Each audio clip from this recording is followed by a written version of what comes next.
N'oubliez pas de vous abonner pour suivre les vidéos et ne rien rater. Les théories ésotériques autour des cathares. Autoran et le lien avec d'autres mouvements spirituels. Les cathares, anéantis en tant que mouvement religieux au Moyen Âge, ont laissé un héritage mystique qui a fasciné les ésotéristes modernes.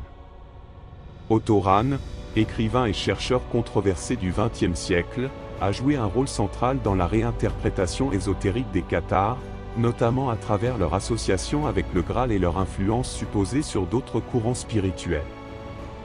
Autoran. Le catharisme et la quête du Graal. Autoran, 1904 à 1939, écrivain allemand, est l'une des figures les plus importantes dans la création d'un lien entre les cathares et le Saint Graal. Ses ouvrages, bien qu'empreints de spéculation, ont popularisé cette idée. Ses théories principales. Montségur et le Graal. Dans son ouvrage Croisade contre le Graal, 1933, Ran affirme que Montségur, le dernier bastion cathare, aurait été une forteresse où les cathares auraient protégé le Graal. Il décrit Montségur comme une « montagne sainte » et suggère que le trésor évacué avant la reddition pourrait être une relique sacrée liée à la pureté spirituelle. Les cathares comme gardiens du Graal. Ran voit les cathares comme les héritiers des traditions gnostiques et manichéennes, porteurs d'un savoir spirituel ancien. Il associe leur quête d'un monde spirituel parfait à la symbolique du Graal, une coupe sacrée, non seulement matérielle, mais spirituelle. Le Graal comme symbole du salut spirituel. Selon Ran, le Graal représentait un idéal spirituel, une quête intérieure de pureté et de transcendance, en résonance avec la foi cathare. Critique et controverse. Bien que fascinantes, les théories de Ran manquent de fondement historique. Aucune preuve tangible ne relie les cathares au Graal. Sa proximité avec le régime nazi, en particulier son appartenance au SS d'Himmler, a également terni son image, car ses recherches ont été instrumentalisées par l'idéologie nazie pour soutenir une vision mystique de la supériorité aryenne. Lien supposé entre les cathares et d'autres mouvements spirituels. Les idées de Ran, bien que spéculatives, ont nourri l'imaginaire de divers mouvements ésotériques et spirituels. Le catharisme et la théosophie. La théosophie, un courant spirituel du XIXe siècle fondé par Helena Blavatsky, partage des points communs avec les cathares. Une quête de la sagesse universelle et des vérités cachées. Une vision dualiste de l'univers, où l'âme cherche à transcender le monde matériel. La croyance en la réincarnation, également centrale chez les cathares. Certains théosophes ont vu les cathares comme une manifestation européenne d'une sagesse gnostique universelle, proche des traditions orientales. Le catharisme et les rosicruciens. Les rosicruciens, un mouvement ésotérique apparu au XVIIe siècle, revendiquent une filiation spirituelle avec les cathares.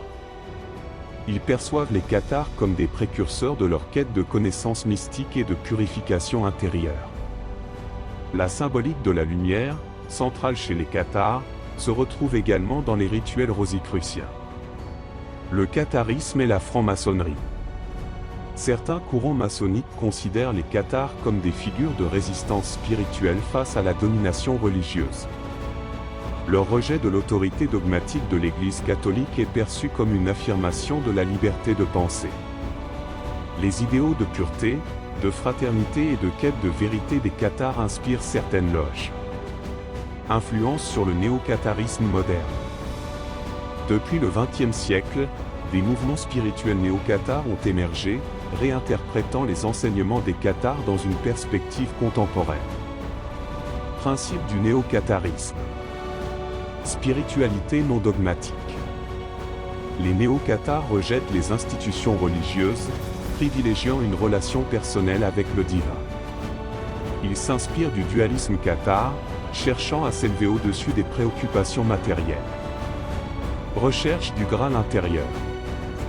Influencés par Ran, ces groupes voient le Graal comme une métaphore de la quête spirituelle individuelle. Hommage aux martyrs de Montségur. Les néo-cathares organisent des pèlerinages sur les sites emblématiques du catharisme, comme Montségur, pour honorer les résistants spirituels de l'époque. Synthèse. Une influence durable et polymorphe.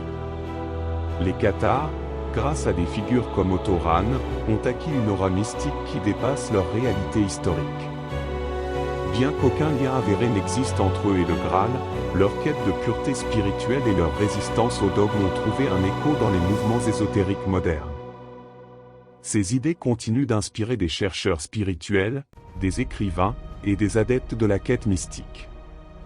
Les rituels cathars, les pratiques néo-cathares et leur impact dans la culture populaire moderne. Les Cathars, bien que persécutés et anéantis au XIIIe siècle, ont laissé des traces à travers leurs rituels spirituels uniques. Ces pratiques, revisitées dans des mouvements néo-cathars, ont aussi inspiré des récits et des œuvres culturelles modernes. Voici un approfondissement sur leurs rituels, leur réinterprétation contemporaine, et leur influence culturelle. Les rituels cathars, une spiritualité épurée et mystique. Les Cathars pratiquaient un christianisme alternatif centré sur la pureté de l'âme et une quête de perfection spirituelle, en opposition au matérialisme et à la corruption perçue de l'Église catholique. Les sacrements cathars. Le consolamentum. Le rituel le plus important, considéré comme une sorte de baptême spirituel. Administré à ceux qui embrassaient pleinement la foi cathare, ce sacrement était vu comme une purification totale de l'âme. Il marquait une entrée définitive dans la communauté des parfaits, bons hommes, les membres les plus dévoués. Pratiqué aussi sur les mourants comme dernier rite, il était censé libérer l'âme du cycle des réincarnations. L'imposition des mains. Les parfaits imposaient les mains pour bénir ou transmettre la grâce spirituelle. Ce geste symbolisait le lien direct entre le croyant et le divin, sans intermédiaire clérical. Le jeûne et la prière. Les Cathars jeûnaient régulièrement pour purifier leur corps et renforcer leur lien spirituel.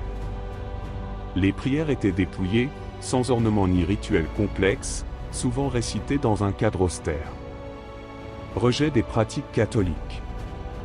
Les Cathars rejetaient les sacrements de l'Église catholique, baptême, mariage, Eucharistie, qu'ils considéraient comme inutiles ou corrompus.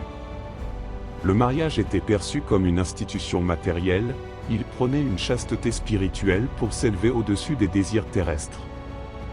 Communauté et égalité. Les cérémonies étaient souvent tenues dans des maisons, des grottes ou des lieux isolés, loin des églises officielles.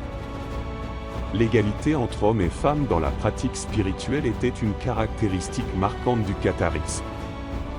Les pratiques néo-cathares. Réinvention moderne. Depuis le XXe siècle, des groupes néo-cathares cherchent à raviver ou réinterpréter les enseignements des Cathars, en se basant sur les fragments historiques et leur propre quête spirituelle. Principes centraux du néo-catharisme. Le dualisme spirituel.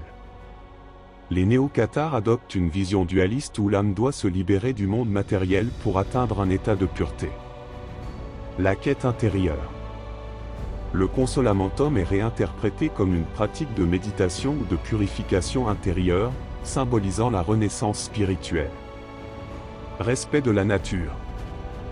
Les néo-cathars, inspirés par le mode de vie ascétique des parfaits, prônent un respect profond pour la nature et une vie simple.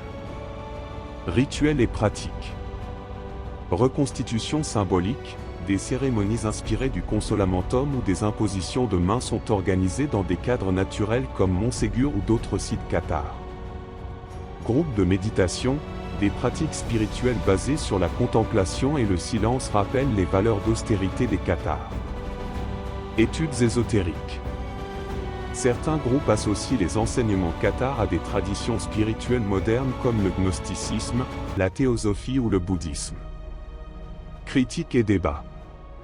Les néo-cathars sont souvent critiqués pour leur interprétation libre et spéculative des enseignements historiques des Cathars. Cependant, leur mouvement reflète une quête contemporaine de spiritualité alternative. Impact dans la culture populaire moderne.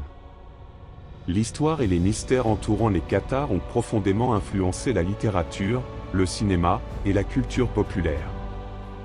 Littérature. Roman historique. Labyrinthe de Kate Moss.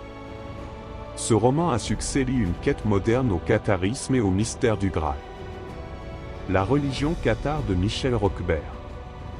Une œuvre de référence qui mêle histoire et fascination pour leurs croyances. Le mythe du Graal. Les cathares sont régulièrement associés au Saint Graal dans des récits qui explorent leurs liens supposés avec des traditions ésotériques. Cinéma et séries. Des films comme Le nom de la rose, inspiré du roman d'Umberto Eco, évoquent indirectement le catharisme à travers le thème des hérésies médiévales et des quêtes spirituelles. Jeux vidéo. Des jeux comme Assassin's Creed exploitent l'histoire des cathares et leur opposition aux institutions religieuses pour créer des intrigues mystiques. Tourisme culturel et ésotérique. Les châteaux cathares sont devenus des destinations prisées par ceux qui cherchent à explorer l'histoire et les mystères des cathares. Montségur attire particulièrement les amateurs de spiritualité et de mysticisme, souvent lors de pèlerinages ou d'événements dédiés. Synthèse. Les cathares, une source de mystère éternel. Les rituels cathares originels, bien que simples et centrés sur la purification spirituelle, continuent d'inspirer des mouvements néo-cathares et des créateurs modernes. Leur impact s'étend au-delà de la religion pour toucher la culture populaire, la littérature, et même les loisirs modernes. Les cathares incarnent une quête de sens universel, reliant leur histoire tragique aux aspirations spirituelles d'aujourd'hui. N'oubliez pas de vous abonner pour suivre les vidéos et ne rien rater.